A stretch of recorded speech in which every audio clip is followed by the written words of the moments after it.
This is Sarah Weiss and my culminating project for EDAD 830, Administrative Theory for the University of Nebraska-Lincoln, Fall 2014.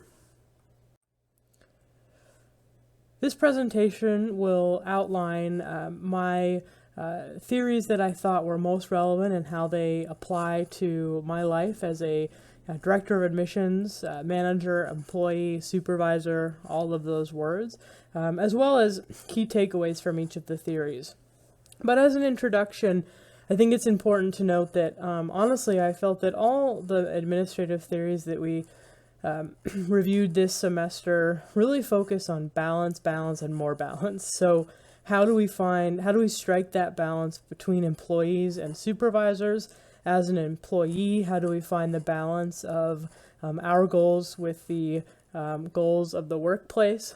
And noting that, most of the traditional theories outline that workers traditionally do have different needs, goals, desires than the employers or companies, organizations do.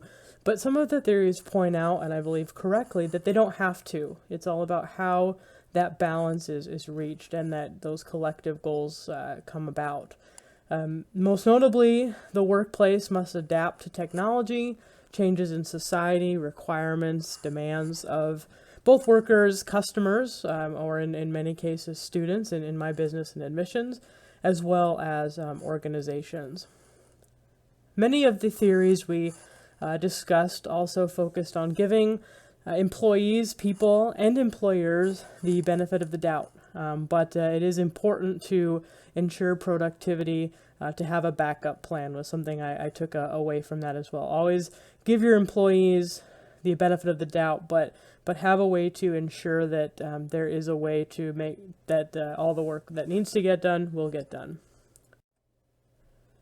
To me, the most important theories that resonated with me the most were going to be McGregor's theory why, Maslow, specifically the focus on enlightened management and synergy within a workplace, Zuboff, especially the focus on the smart machine, but how technology in a workplace can change the workplace, but not in ways that we always think. And Goldner, and especially on the patterns of bureaucracy for various situations that I'll discuss later. A note about Taylor.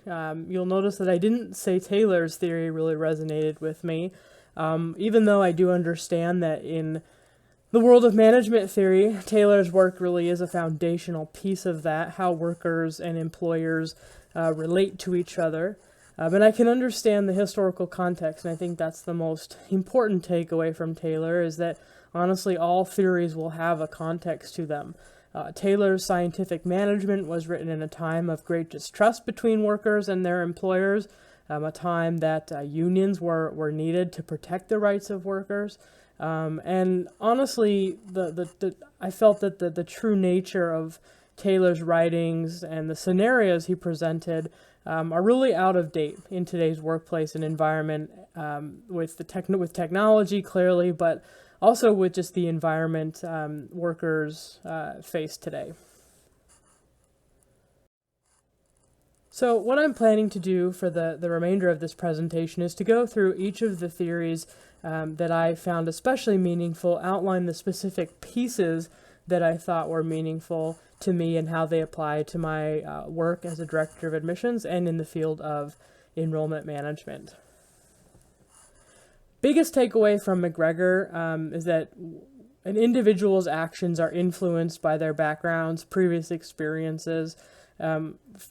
Taking that one step away from actually working with people in terms of employee-supervisor relationships, working in admissions, you work with students from all over the place, different backgrounds, different experiences, and it's important to understand that those influences, those backgrounds and experiences influence their approach to things. So not only did I see McGregor's theories applicable in an employee-employer relationship perspective, I saw it in a perspective of working with my students.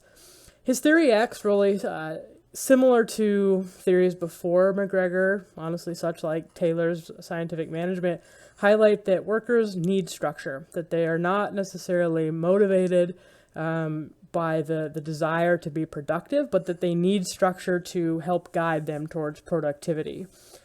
More importantly for me, I see more of the theory why being more relevant. One, because it takes honestly the assumption that overall human nature, individuals want to contribute to society, be productive, feel good about what they're doing.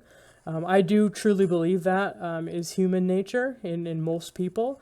And for me as a manager supervising 10 employees, I see that my role, learning from Theory Y, is that as a manager, I should harness that desire for each individual and find ways so that it maximizes their feeling of contribution.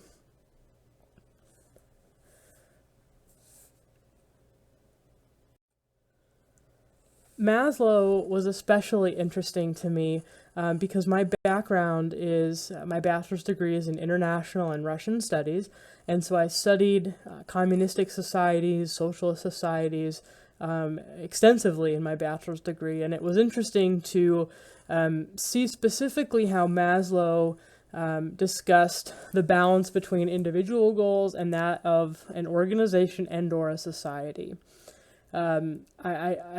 The biggest takeaway for Maslow for me was that synergy, so when the goals of the individual are the same as the goals of the organization or society, are more likely to be achieved on a smaller scale. We see the examples of that Maslow referenced as the Blackfoot Nation, as an extremely successful example of the goals of the individual being the same as the community, and that the community holds individuals accountable to this. Same with the kibbutzim in Israel, being an example of a very collaborative society.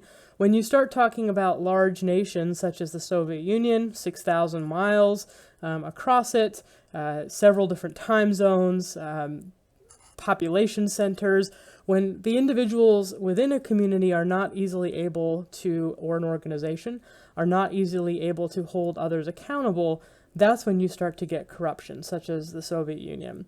And so for me, this is a focus on my office, is trying to really, because we're 11 people, as I said, that is really, in the grand scheme of things, a very small community or subset of an organization. We're able to hold each other accountable and really align individual goals to the goals of our organization as a whole, our department, and then the university as a whole as well. Zuboff. Zuboff was especially interesting to me because I have one employee who telecommutes 1 day a week. That really, Zuboff says that the workplace is ever changing. Managers and employees, but managers specifically, need to be prepared to adapt to this and find ways to to hold employees accountable, but also find a balance between what their desires are and the needs of the organization. As I said, I have an employee who telecommutes 1 day per week.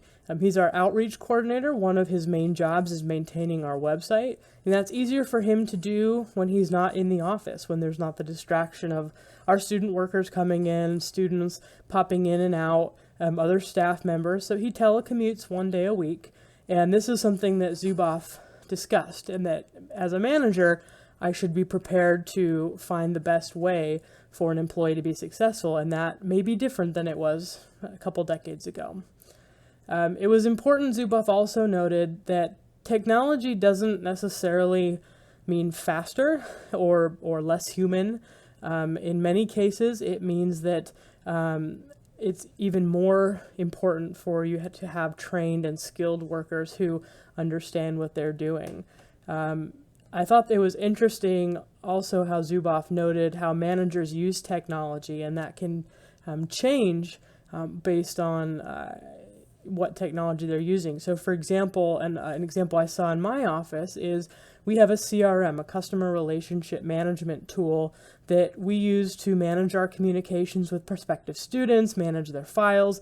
I, as a manager, have the ability to see how many calls, how many outreach and touches, how many high school visits my admission counselors are doing. So this allows me to really, at a very detailed level, manage the productivity of my staff.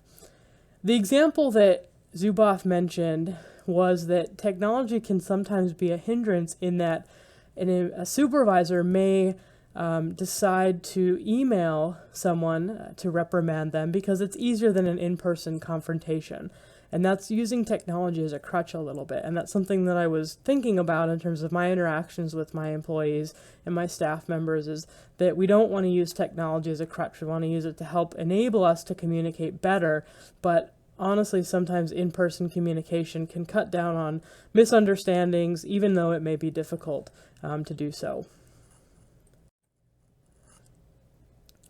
Takeaways from Gouldner. I found this theory and approach especially interesting because when I worked in admissions previously at Southern Oregon University, I saw all three of Gouldner's patterns of bureaucracy represented in one situation, basically: the mock, representative, and punishment centered. This example was Southern Oregon University at the time, 2008 and 2009, was part of the Oregon University system, the statewide public universities. Now, it's right at the time of the recession. The universities were funded by the state.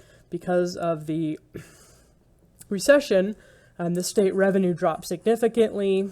The legislature mandated that state institutions cut their budgets. Oregon University system then in turn mandated that each of the 7 public universities cut their budgets as well.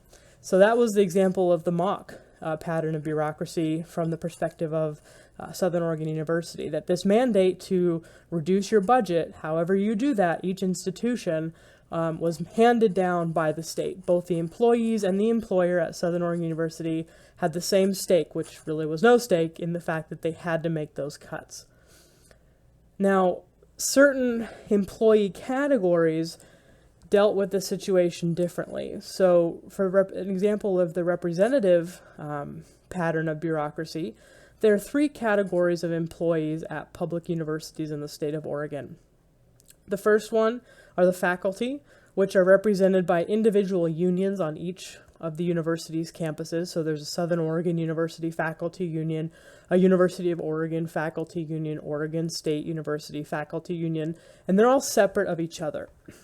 The second category of employees are the classified staff, typically administrative assistants, maintenance folks, IT offices or positions that are represented collectively at the state level by SAU, by the State Workers Union. All campuses are represented by the same union, so it's unionized across campuses in the Oregon University system. Now these two, and I'll talk about the third category in a moment, but these two categories of employees, when Southern Oregon University said, look, we need to cut our budgets, we need to look at pay cuts or goods and services cuts, staffing cuts, etc., because both of those categories are unionized, a collective bargaining agreement was discussed and approached in a representative pattern of bureaucracy, that both the employees and the management or employer, Southern Oregon University, were involved in the discussion of how to balance those cuts. Now, the third employee category at Southern Oregon University are the unclassified or administrative staff. These are salaried positions. They're not represented by any type of union. And in this case, the punishment-centered pattern of bureaucracy took place in that Southern Oregon University administration mandated a cut or a reduction in staff and salary to the unclassified or administrative staff. There was no discussion in the same way as the representative pattern of bureaucracy that occurred with the state unionized workers as well as the individual campus represented faculty unions. So it was very interesting to me to really be able to see all three patterns of bureaucracy and understand how some of those, why different employee categories were discussed differently, and how that can really impact a situation. It can negatively impact. There was a lot of resentment, misunderstanding about how and why certain employees were treated differently. So the biggest takeaway from Goldner's patterns of bureaucracy for me in seeing this play out several years ago at Southern Oregon University was to understand and really see that honestly all three patterns of bureaucracy can occur in one situation, and that communication is key. Especially if you're going to have more than one pattern represented in a certain situation. Communication is key to really keep the organization and the employees humming along, doing their work, and understanding and being involved in what's going on.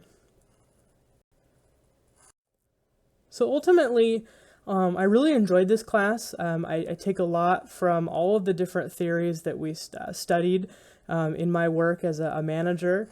This is a picture of most of my staff. There's a few people missing, but I look forward to taking many of the processes and theories and examples that we studied this semester and implementing them in my daily work currently at St. Martin's University.